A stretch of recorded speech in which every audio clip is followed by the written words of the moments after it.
Hey, welcome to the award-winning Ed Brown Show. What we're trying to do here, hey, this weather is just beautiful. Can you believe it? 70, 80 in March. My God, no wonder Brian Shellcroft is here, the general manager of the Baysox. The Baysox baseball season is here. The weather is here. So welcome to the Ed Brown Show. It's great to be back in the Ed Brown Show. I'm telling you, Brian, what you do? You must have been on your knees all winter, man, to get the weather like it is now. I know, and we've been just staring at a wall waiting for spring to come. Yeah, hey, you did a good job. That's all I can say. We all are enjoying this weather. Yeah. You know, so tell us about the Baysox. The Baysox been in this area 20 years. They're celebrating their birthday and all. Tell us, how did this get started? Give us a little history. Yeah, the history of the organization, actually, we were founded in 1993. And actually, the first year we played was actually in Memorial Stadium up in Baltimore. And while the stadium here in Bowie was being built. And we first started playing in Bowie in 1994. And so this upcoming season is the 20th season of Baysox baseball, of which 19 are here in gorgeous Prince George's. Gorgeous Prince George's, I tell you. Tell us, you have such a magnificent program out there. We were talking off camera about things that you've done for education, for the youngsters, for the seniors. Just run down some of those things that's going to be happening out at Baysox Park. Well, first and foremost, our organization, really, we're a custodian of an investment of this community into the ballpark. And so with that in mind, we want to have these type of programs to give back to the community, especially our kids' communities. We have reading programs, incentive programs in our school programs, most improved student programs, math-based incentive programs in our schools. So those are a big focus, especially early in the season. And you mentioned seniors. We have a kids club which has over 14,000 members. 14,000 members of the Prince George's area are in that club. And the seniors, you say, are running behind, right? Yeah. Well, we're just starting up the program, Ed. It's called the Silver Sox Club. Silver Sox. That's right. So it's from the Baysox to the Silver Sox. That's right. Nothing wrong with that.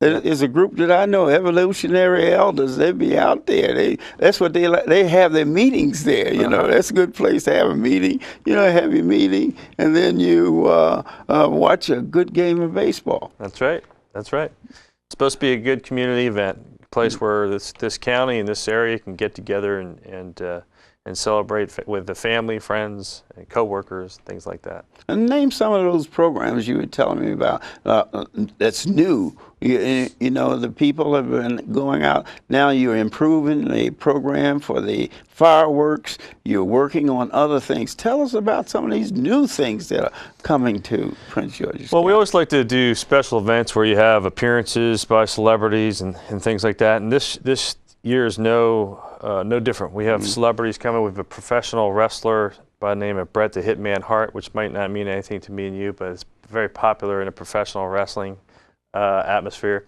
And we have a celebrity, Elliot in the Morning from DC 101. We're going to be doing a bobblehead. And we're also going to be celebrating the 20th anniversary and the 20th season with some former Baysox players and coaches coming back to the Baysox and doing appearances and such like that. So, you know, we hope that there is something on our promotional schedule for everybody that everybody will enjoy. Well, when is opening day? Okay. Tell us about that. Yeah, April. What day it's on, what time it starts, and the bobblehead that you're going to be passing out. Yeah, well, so opening day is April 5th, which is Thursday. And so that'll be our Baysox opening. And we also have what we call a free family fun fest, and that's March 24th, Saturday. It's 10 to 2. And that's basically an open house for the community. It's like a carnival. It's a free carnival. We encourage everybody in the community to come out. There's no cost to park or anything like that. There's no cost. And that's March 24th. Correct. March 24th. So really what you can do, you can go out there and check the park out. Brian got everything going. So you can tell about, you can get things started there in your organization, come out there and have a party out there at Baysox, because they have a terrific environment out there. You know, they have children, playground there, and they sometimes, what is this where the kids, you know, most of the kids, you know, especially the ones under 5, you know, they want to run out on the field. How many of those do you have where the kids, after the game, they can, you know, just run around the bases? Every night. Every night? Every night? Game. After every single game, we invite our kids 12 and under to run the bases. After the Baysox and the visiting team have left the field, we set it up. And so every night. And we also have special events where you play catch with your parents prior to a game. The one in particular is Father's Day. So. Okay, well, some people want to know just how do you fit into the Oriole organization? Just, you know, it's how do the players get there, and why are they in the middle of the season, or they're doing well, they disappear. You say, hey, what happened to so-and-so? Oh, he's with the parent club out there, you know, he's hitting 900, you know, he got 40 home runs, so they need him on the parent team. Tell us about how did that work? Yeah, so the Baysox are what's considered a double-A franchise, and the progression in professional baseball is single A is the lowest, double-A, triple-A, major leagues. So in our organization, we've had over 115 players that have played for the Baysox move on to eventually play with a major league franchise. So in our instance, we receive players if they get a promotion from Frederick, which is a high A, single-A ball. And if they get promoted from the Baysox, they would either go to AAA, which is in Norfolk, Virginia, or potentially Baltimore. Oh, AAA is Norfolk, Virginia. Correct. What's Fredericksburg now? Frederick is single A. That's single A. Frederick Keys, correct. Okay, so they get promoted and then they go along. How long is the average stay, I would say, with a club like Baysox? Well, it depends. So some of your blue chip talented players who do excel might only spend 4 or 5 months with us and move along the line. We've had players that have spent years with us as well.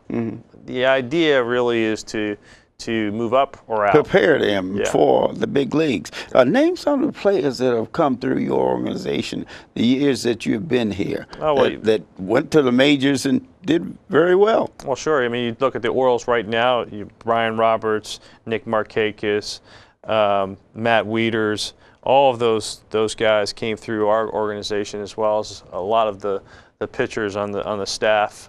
Zach Britton, we did a bobblehead of Zach Britton, but a lot of those players played within our organization in the recent past. But generally, if you were a pitcher, your chances of being called up are better than any other position, because the teams, they run into trouble in mid-season or near the end of the season, and a pitcher is a so if you guys want to be a major league, I would say the pitcher position is just tell them to develop a 100-mile-per-hour fastball. That'd be fine. Yeah, that'd be good. When you say develop a 100-mile, and you skip the minor leagues, that's right. You go right up to the major team. That's well, right. Now, a lot of youngsters, they don't understand the routine that the players go through. You know, it's not all glory. Tell us a little bit about that. Well, it's a grueling schedule. First of all, you've got 142 games. You may have 6 days in a season where you don't have a baseball game. 6 days out of the whole season? Correct. And so you also travel almost exclusively by bus. So no airplanes. No airplanes. No jets. Right. And we travel as far north as Portland, Maine, as far west as Akron, as far south as Richmond.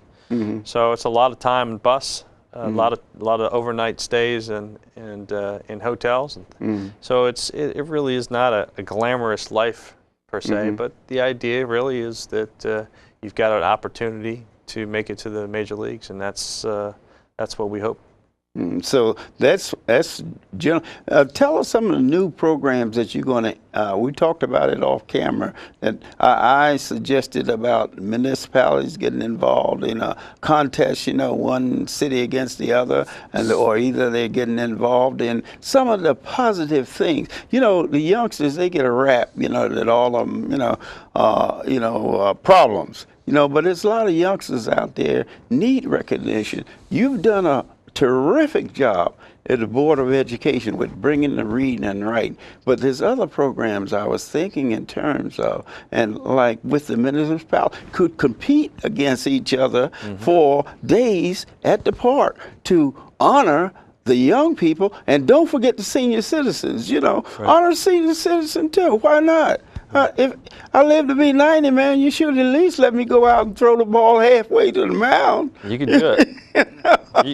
You can do it. I know you can. I was thinking about programs like that, that you could integrate into the community where there's so much negative stuff out there.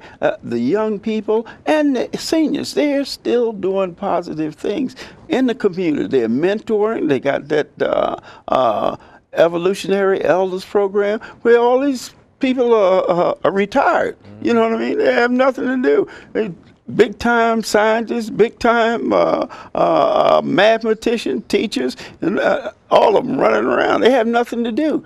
If you could develop a program to keep them busy. Sure. See, we're thinking in terms of that. Now, one thing I asked you, and it really surprised me, and I'll bet you guys out there, you ladies didn't realize, is just as many women go to these games as men. Did you tell me that, Brian? Well, that's correct. Yeah. Absolutely. Yeah, so the women are not left out. And you saw the beginning of the program, we had a young lady, Edwana Larkin. She covers some of the games. You see, she's dancing with Louis. So the women are a basic part of the program of the Baysox. And if the women are a part of it, then the kids naturally going to be a part of it, right? That's correct. Okay, now, tell the average person, some of them, they don't understand, how do you get to Baysox? Where is it located? Well, that's a great question. We get that quite a bit. We're on the junction of 301 and 50. A lot of people might recognize Rips. Rips has been around longer than the Baysox have. Rips and Home Depot and BJ's. We're behind that. So, right. So it's Ballpark Road behind BJ's is where our stadium's located. When you guys first moved out here, it was a lot of businesses, just like Town Center, the new town hall, all that stuff. It wasn't here. You had farms, had dairy farms and things like that out on 301. Right. Now it's totally different. The town is really built up. And some of the things that you're doing, you're putting Bowie on the map with the programs that you're instituting, the Baysox organization, see. And this is the thing that you need to take advantage of, get your kids involved in it, come out to these games, the programs that we have there. You may have some idea. You take suggestions, don't you? Oh, clearly, right. Absolutely. We have a lot of our best ideas. You took my suggestion. Sure. Our best ideas are stealing other ideas from other people. So. That's like Louis, huh? That's right. Louis comes up with some pretty good. Now, as far as these mascots, how often do you have them there? Our Louis at every game. Louis doesn't miss a baseball game. I mean, he doesn't take a break? Sacrilegious. No. No break? No. So yeah, and Louis has a buddy. Well, that's what I want to know. Who is his buddy? I hear this buddy stuff. Who is this? Well, he's got another. We have another mascot by the name of Rocco, and Rocco's a fish. Salmon? Not salmon. Rocco's a cross between a striped bass and an oyster toadfish. A striped bass and an oyster what? Oyster toadfish. Toadfish, huh? I understand the oyster, but I don't understand the toadfish. What's that? Well, no, the oyster toadfish is a type of fish. It's an ugly thing. Yeah. Oh, what's the difference between the oyster and the fish? Well, the oyster, they call it the oyster toadfish because it actually eats the oysters. Eats the oysters? Yeah. Has a very strong jaw. Oh, so, I mean, how are we going to identify this? Oh, you'll know who Rocco when Rocco walks in. What colors is he going to have on? Well, Rocco's a turquoisey. Turquoise, huh? Yeah. Turquoise. Yeah. All over? I want to know so that I won't run when I see him, you know. He may scare you, Ed. He may scare you. That's a few of those 5-year-olds, you know, they give Louis a hard time. Yeah. So Rocco's a tough-looking character. He's a little tougher looking than Louis. Louis is very benign looking. Is there? He's more friendly than Louis? No. Or Louis more friendly than he is? Well, we'll see. We'll see. Louis got competition. Not competition. There's no competition. When he comes out there to kiss, when he see the toefish, the oysterfish, and Louis, they want to know which one they're going to run from first. You can't run from either. You can give big hugs. Louis loves hugs. So. Huh? Louis loves hugs. So he's a hugger. He's a hugger. Yeah. Is that right? That's right. We asked Edwana about that. She danced with him early. Is he a He's a hugger? good dancer as well. Huh? Louis is a good dancer as well. Oh yeah. The best dance is that I like out there is the one Louis dance. You know, where the staff is behind him, mimicking his movements. Mm-hmm. You know what I mean? Mm-hmm. And I mean what happens is the fans get right with it. You know, and as soon as Louis appears out there, you know, whatever if they playing baseball, the score is tied. Louis takes it when he comes in. Yeah, I said, what was it, a base hit or something? No, there's Louis came. Mm-hmm. He made his appearance. You know what I mean? Louis is always the star of the show. Yeah, always the star of the show. He's there, but really, I like to commend the organization and young people that you employ out there. That's another thing. We talk about jobs, but your organization brings in part-time work tell us about that for the college students. Well, not only the college students and the front office staff, but we have over the stadium employees a couple hundred part-time staff that various walks of life, whether it's a 17 or 18-year-old child, or if it's a senior who's just looking for extra income. Yeah, I've seen some of the seniors, what do you call them, ushers. Sure. Oh, yeah, some of them been there as long as 9 years, 9 to 10 years, longer than that. Yeah, longer than me. So senior citizens, hey, you want to be an usher? Here, go out to Baysox, you know, they give you something to do, you know what I mean? You fraternize with the people and all of that, which makes it nice. But your program, I noticed that a lot of your staff are college students, which... Well, we bring in, they're called the Orange Ambassadors, and it'll be approximately 15 to 17, somewhere around there, college students that are looking for experience in sports administration, and they get a broad experience. They get credit at some school? Yes, some no.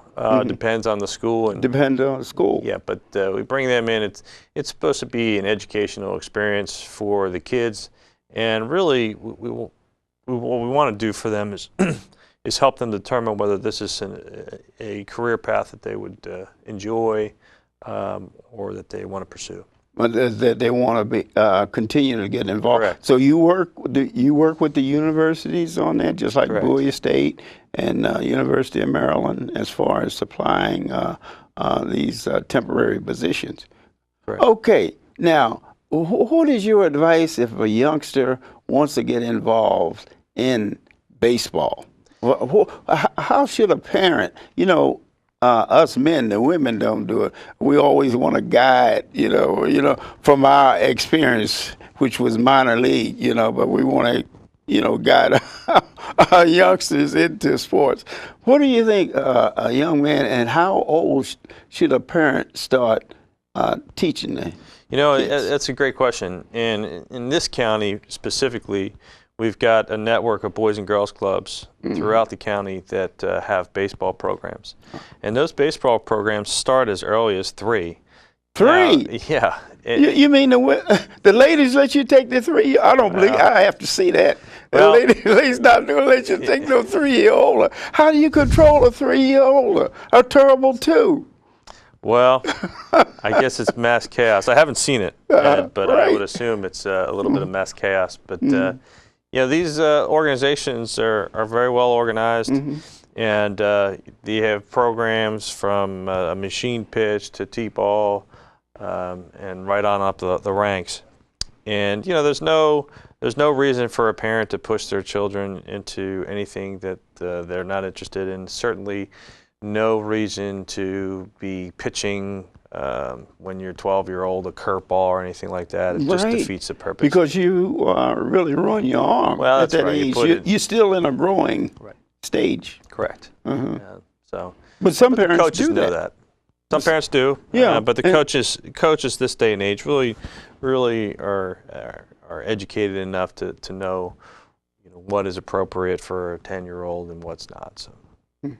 So how are you involved with the teams then? We have a lot of programs for the tell us Little about League. those programs. Well, the few programs we have that I mentioned on air here is the one that's called a League Night Out. And so let's say the Boys and Girls Club of South don't forget Bowie. the girls now. Sure, the girls, softball. Softball for the girls, but hardball for the men. Is that right? Yeah, and we treat them one and the same. To me, it's a softball and baseball promoting the same sport.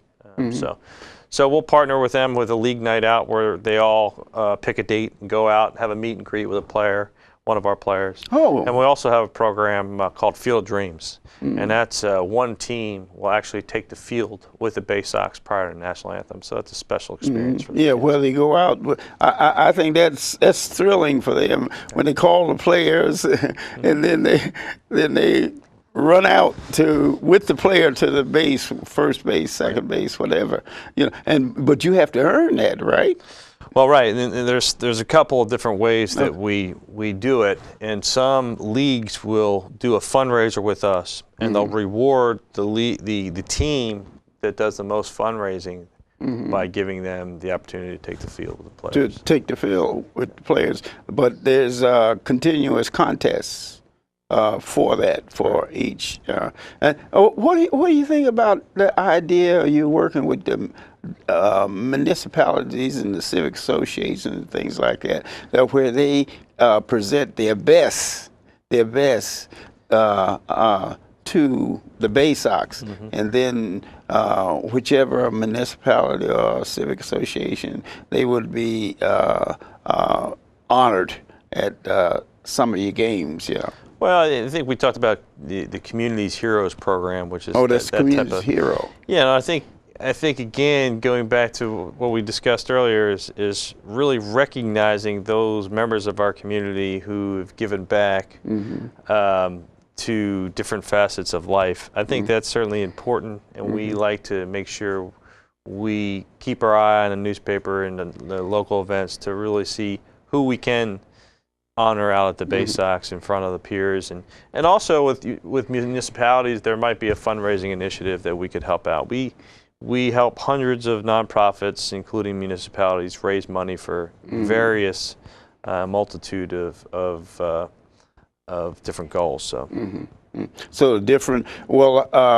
Organization would have to apply to the Baysox if they have a program that they want you all to participate in. Yeah, we'll partner with anybody in this region that would like to do a fundraiser or benefit. We'll partner with any of those folks. We want to, again, give back to the community in any way we can and be an asset to the community. If we're an asset for fundraising, an asset for a facility, we want to make sure that we avail ourselves to the local community. Okay, give us a highlight of some of the what should I say, star players or promising players in the lineup this year. Well, we haven't set the lineup yet, but the two players really that are considered the top prospects that could be with our organization, the Baysox, this year. One is a shortstop, Manny Machado, and the other is Robert Bundy, who's a pitcher. So we have a shortstop, Machado, and Robert Bundy, who's a pitcher.